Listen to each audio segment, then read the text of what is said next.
정화섭 의원과의 그 토론 과정 중에 많이 나온 얘기가 8년 전 2016년 그 당시 제3지대 여러분 뭐 우리 이준석 대표하고 특별한 인연으로 엮여 있는 당시 주인공 안철수 대표였습니다.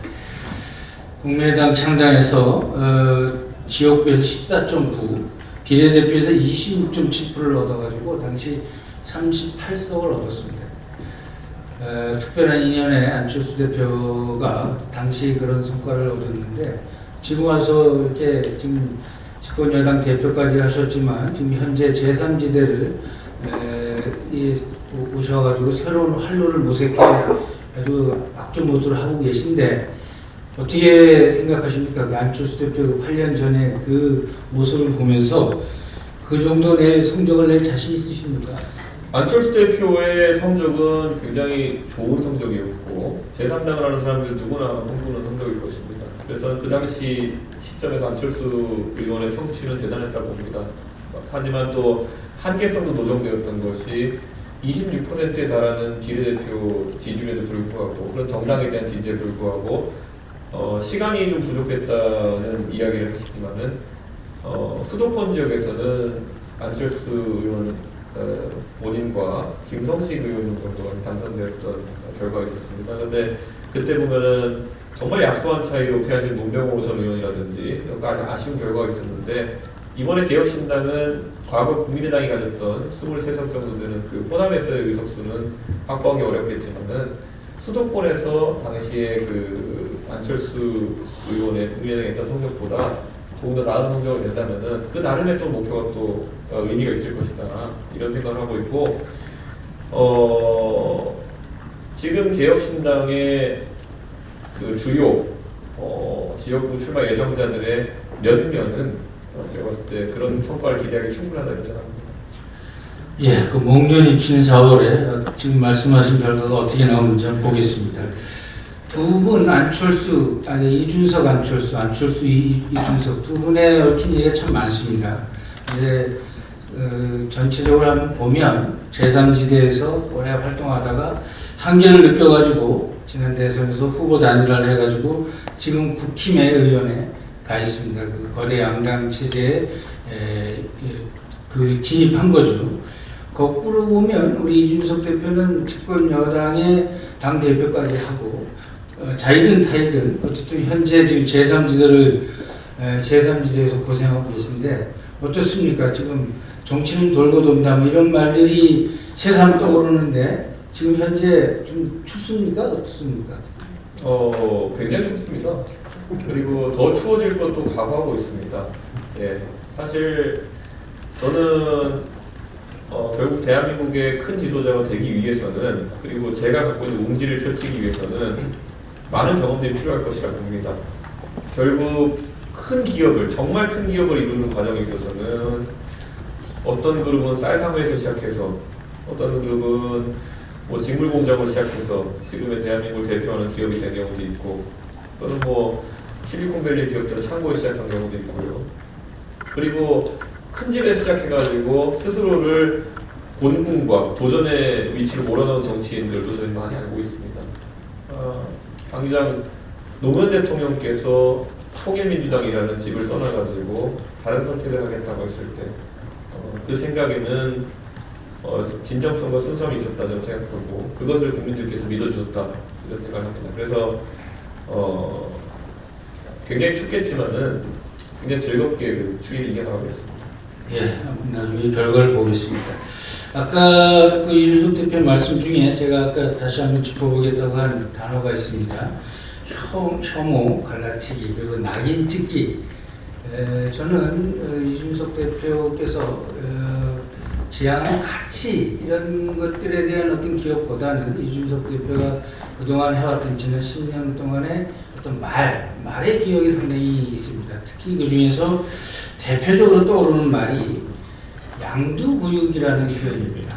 우리 윤핵관, 윤 대통령 이런 표현을 많이 쓰셨는데 최근에 대표 개혁신당 내 내용과 관련해서 아마도 이준석 대표를 지지하는 분들이 이질적인 당과의 어떤 결합 속에서 실망해서 탈당도 하고 또 여러 가지 비판을 하면서 그러면 이준석의 가치를 내세우고 결국은 하는 거는 구태라든지 이런 가치와 맞지 않는 행동을 하는 그런 양태를 두고 또 얼마 전에 우리 중앙일보 허진 기자가 칼럼에서 이준석의 양두구익이라는 칼럼을 쓰셨습니다. 다른 분들에게 굉장히 이런 낙인찍기라든지 프레임을 굉장히 저는 잘 해오시고 굉장히 그 설득력 있는 반응도 있었는데 정작 대표님에게 오는 이런 양두구육이라는 어떤 비난이라든지 비판이라든지 이런 것에 대해서는 어떻게 생각하십니까? 저는 정치인이라면 항상 비판을 감수해야 된다 이렇게 생각하고요. 어떤 비판받는 결정을 했을 때는 나중에 성과로 증명하는 것이 중요하다 이런 생각을 합니다. 저희 지지층이나 기존 개혁신당 당원들 중에 보면은 결국에는 이질적인 결합이 있어가지고 복합적인 고민이 있었던 것으로 보입니다. 과연 통합된 개혁신당에서 외견상으로는 과거의 민주당 출신의 의원님들이 많은 구조 하에서 우리의 뜻이 지켜질 수 있겠느냐, 그리고 과연 개혁신당 중심의 통합이 이루어진 것이냐 이런 것에 대해서 의구심이 있었지만은 결국에는 그런 어떤 정도를 계속 걸어가면은 출발했던 당은 다르지만은 의견이 모일 수 있다는 것을 보여준 것이 오늘의 표결 결과였다 그렇게 생각합니다. 물론 오늘의 표결 결과는 절대 세력 간의 대결이나 누구를 굴복시키거나 이런 의도도 전혀 없지만은 가는 지향점에 대해 가지고 절대 다수가 동의해 주는 것을 의미하기 때문에 저는 앞으로 이런 것이 이준석이 다양한 이질적인 집단에서 문제를 풀어가는 방식이 될 것이다. 저는 이렇게 국민들과 그리고 당원과 지지자들께 약속을 드립니다. 그리고 개혁신당은 지금보다 훨씬 더 커져야 됩니다. 우리가 51%의 국민들의 지지를 받을 정도의 스펙트럼을 가질 때까지 우리의 것을 고유하게 지키면서 비빔밥 위에 더 많은 것이 올라오기 위해서 확장해 나갈 것입니다. 그 과정은 국민들이 관심 받을 것이고 그것을 풀어나가는 것에 제가 성공했을 때 저는 당당하게 더 큰 도전을 할 수 있을 것이다. 저는 그 정도 인식을 가지고 진중하게 정치를 하려고 합니다. 예, 저희 그 정치부 처음 출입하면 네. 말씀들이 주로 맞는 게 제 3당입니다. 네. 그래서 좀 꼬마 민주당, 자민련 많이 맡았고 저희 그러신 우리 박종천 선배께서 반장했을 때 했는데 3당 맡으면 참 춥습니다. 아무튼 그 추울 기자들도 많이 있는데 추운 기자들 많이 좀 챙겨주시기 바랍니다. 우리 김재훈 부장 질문 좀 해주시죠. 네. 그 역시나 토론 과정에서 그 8년 전 국민의당 얘기가 예상대로 많이 나오는데요. 그 당시 안철수 대표의 국민의당은 이제 호남에서 돌풍을 일으키지 않았습니까? 또 개혁신당도 야당이고 야당은 이제 바람이 중요한데 그 바람을 어디서 일으켜야 할 것인가? 수도권, 호남, 영남 어느 쪽을 생각하십니까? 저는 수도권과 영호남에서 결국 세대 기반의 정치를 한다는 것은 저는 저희가 봐야 될 관점이 이렇습니다. 과거 대선에서도 저희가 그 전까지는 광주에서 할 수 없었던 말들, 복합 쇼핑몰 같은 이야기 꺼냈을 때 광주의 젊은 세대가 열광적으로 반응했습니다. 왜냐? 냉정하게 말하면 기존의 정당의 독식 구조가 큰 지역일수록 이런 이견에 대한 접근이 어렵습니다. 정당을 하면 느껴지는 게 뭐냐면요. 보통 당원을 온라인이 아니라 보통 오프라인으로 많이 모으는 것이 상례화 되어 있기 때문에 그러면 가장 모으기 쉬운 것이 낮 시간대에 지역에 상주하는 인원들 위주로 당원이 모이게 됩니다. 그러면 자영업자나 가정주부 위주로 당원이 모집되는 정당이 굉장히 많습니다. 그래서 민주당이나 국민의힘 같은 거대 정당 같은 경우에는 당원들 중에서 자영업자 비율이 높습니다. 그래서 광주에서 실제로 이런 주제를 꺼냈을 때 복합 쇼핑몰 하겠다고 했을 때 소상공인이나 자영업자들의 반발이 상권 이탈에 대한 우려가 굉장히 크게 되어서 한 번도 의견을 채택된 적이 없습니다. 정의당마저도 그렇다고 합니다. 그런데 결국 온라인성이 강화되고 지역에 상주하진 않지만 어쨌든 의사를 표시하고 싶은 유권자의 뜻이 정당으로 들어오게 되면은 과감하게 정책으로 들어가게 되는 것이고 그게 실제 지난 대선 때, 지선 때 광주에서 보수정당이 작지만 기록적인 득표를 드러내면서 새로운 유권자들을 정치에 끌어들였다는 생각을 합니다. 저는 개혁신당의 표라는 거는 지금까지 내가 의견을 내도 바뀌지 않는다는 것을 낙담해 있던 젊은 세대가 얼마나 투표장으로 나오느냐에 달려있다 이렇게 생각합니다. 그래서 저는 이것이 지역 기반으로서 그런 어떤 파도가 더 친다기보다는 결국 고르게 이제 세대 기반으로 전 지역에서 올라올 것이다. 저는 이렇게 생각합니다. 왜 대한민국에서 광주와 대구에 있는 20대가 고민하는 것이 달라야 하는 것인지, 왜 경북대학교와 전남대학교가 둘 다 지금 위기에 빠져 있는데 그에 대한 해법은 정당으로 나뉘어가지고 달라질 수밖에 없는 것인지, 왜 김천과 전주 정도 된 도시에서 발생하는 그런 지역의 이탈 문제라는 것, 진주와 순천의 문제가 왜 달라야 되는 것인지 젊은 세대는 이해를 못하고 있습니다. 그렇기 때문에 이걸 엮어내는 것이 개혁신당의 역할이고 세대 기반으로 큰 성과가 날 것으로 보입니다. 예, 한 가지만 더 질문드리겠습니다. 그럼 지금 말씀하신 게 이제 주로 영남, 호남 말씀하셨는데 네. 수도권이 아무래도 그 총선의 최대 승부처 아니겠습니까? 수도권에서 거대 양당과 좀 차별화해서 그들의 표를 더 장식할 수 있는 어떤 전략 따로 있으신가요? 사실 이 부분은 제가 이번에 선거 캠페인과 또 정책에 있어서 약간의 주도권을 발휘한다 하더라도 굉장한 고민이 있는 지점입니다. 왜냐하면 지금 수도권에서 윤석열 정부의 실망한 유권자들이 대안이 민주당밖에 없는 상황 속에서 민주당의 연성 지지층이라고 표현하겠습니다. 대선 때는 윤석열 통으로 찍었으나 윤석열 통에 실망해서 잠시 민주당 지지층으로 되어 있는 그런 분들의 이탈이 먼저 저희 입장에는 중요합니다. 그래서 민주당의 연성 지지층을 공략하는 방법에 대해서 그건 제가 이제 실질적인 고민을 이제 하고 있고요. 그리고 민주당 내에서 또 전통적 민주당 지지자 중에서도 또 이탈하는 부분이 있습니다. 왜냐하면 이거는 전혀 저희는 예상하지 못했지만은 이재명 대표가 상식 이하의 공천이라는 것을 진행하면서 이탈된 지지층이 있어 보입니다. 이것은 저희 당내에 있는 민주당의 전통적 지지층을 잘 이해하는 이낙연 총리를 미시한 민주당 출신 그룹들에서 또 고민을 하고 있습니다. 그래서 이런 노력이 이어진다고 한다면은 저는 상당한 성과가 날 수 있다 이렇게 생각하고, 또 전통적으로 보수 진영 내에도 개혁 보수를 표방하는 그런 어떤 세력이 있습니다. 그게 지난 전당대회에서도 최소 15% 이상 존재한다는 것이 증명되었고, 이 부분의 이탈까지 합쳐지게 된다면 저는 중간에 큰 공간이 열릴 것이라고 생각합니다. 김은경 회장님 정책적인 정책 관련해가지고 이제 오늘 최고위에서 어쨌든 위임을 받으셔서 뭔가 좀 새로운 걸 더 내놓으실까라는 뭐 기대와 그리고 기존 정책을 어떻게 그럼 좀 다듬어서 얘기하실지 모르겠는데요. 그 기조연설에도 쓰셨지만 저출산 고령화 정책은 답이 없는 지금 상황, 특히 지금 정부에서 여러 가지 하였으나 별로 효과를 내지 못한 상황입니다. 근데 지금 내놓으신 것들이 대부분 다 저출산 고령화 정책하고 좀 맞물리는 것들이 많거든요. 근데 젊은 대표시니까 속으로 좀 더 좀 참신한 그런 대책을 좀 생각하고 계신 게 있는지, 예를 들면 뭐 지금 경찰 소방공무원 여성 병역 의무화 이런 거는 좀 마이너한 것 같고요. 그 외에 뭐 지금 65세 계속 그 무임승차는 뭐 반대하실 것 같고, 그 외에 어떤 좀 새로운 정책들을 좀 고민하고 계신 게 뭐가 있을까요? 저희가 지금까지 개혁신당에서 뭐 11차, 12차까지 원래 정책 공약 발표를 했습니다. 그 중에서 이제 관심 받았던 것이 가장 폭발적인 그 두 가지 언급하신 부분이고, 그래서 언론에서 많이 언급되고 있는 상황입니다. 나머지 공약들을 보면은 저희가 굉장히 사회적으로 논쟁적일 수 있는 지점들을 많이 건드렸습니다. 예를 들어 이혼제도 같은 것과도 마찬가지로 뭐 저희가 파탄주의를 도입하자라는 취지, 그리고 그 안에서 파탄주의가 도입됐을 때 유책 배우자가 더 많은 징벌적 위자료를 배상받도록 하는 것까지 저희가 입안하기도 했고요. 이런 것들이 사실 대한민국에서 굉장히 중요한 논의지만 미뤄져 왔던 것들입니다. 그래서 이런 것들을 끌어들이는 것 저희가 하나의 과제고요. 저출산 고령화는 이미 당면한 문제인데 관점이 굉장히 좁혀져 있습니다.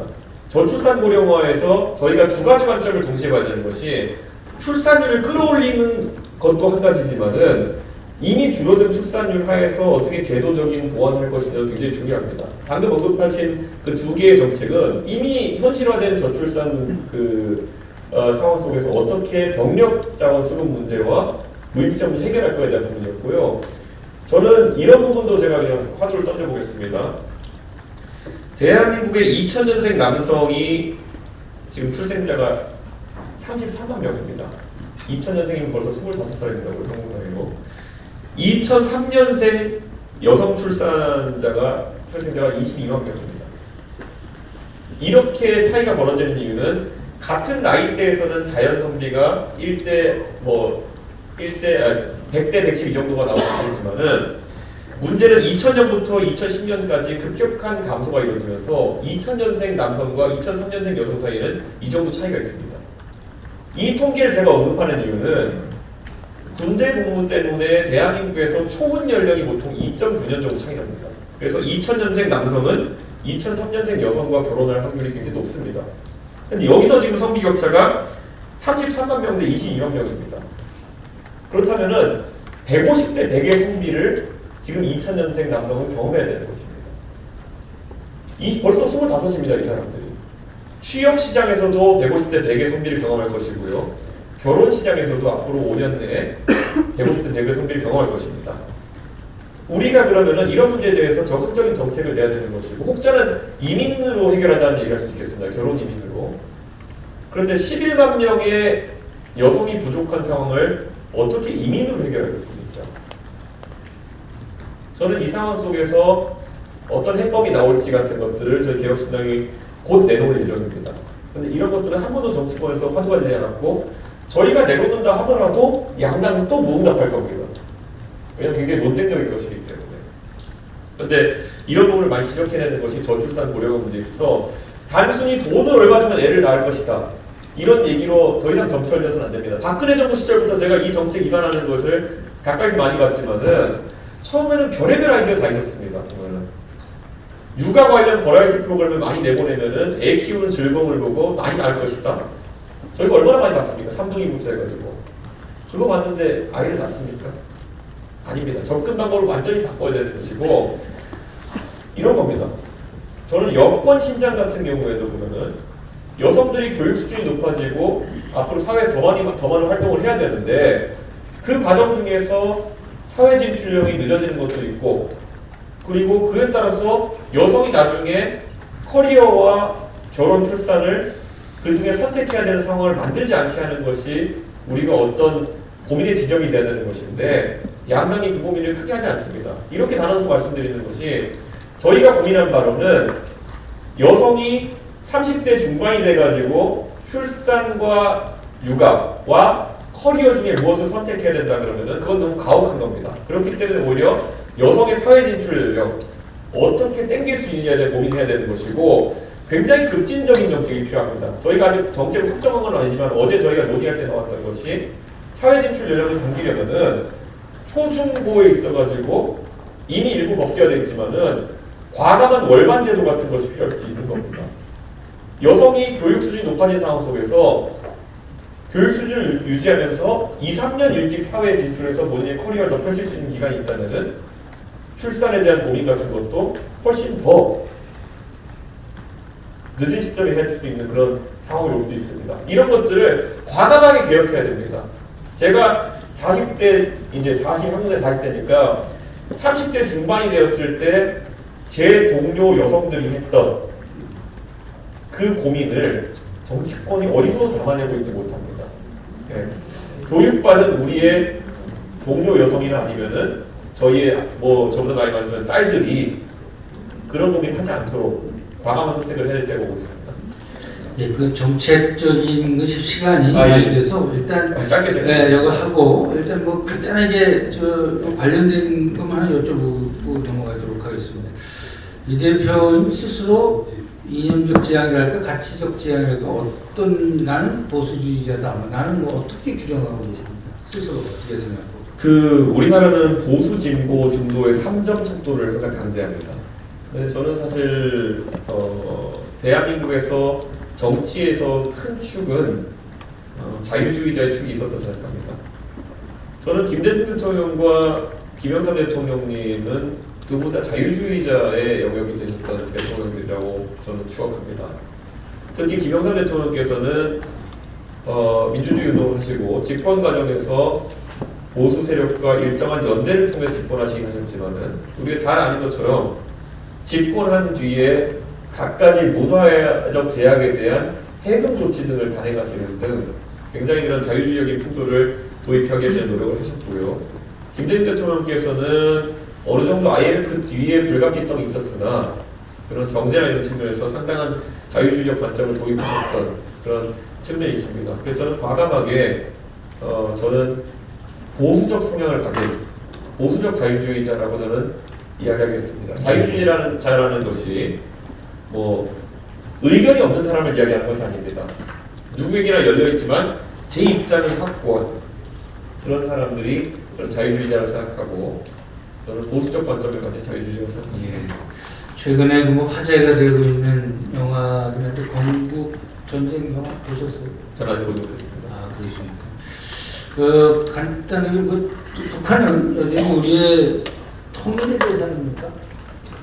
저는 헌법에 이거에서 저희는 통일을 이야기해야 된다고 생각하고요. 다만 개헌을 한다고 하면은 저희는 이 통일에 대해서 관점을 좀 달리 가야 될 수도 있다고 생각합니다.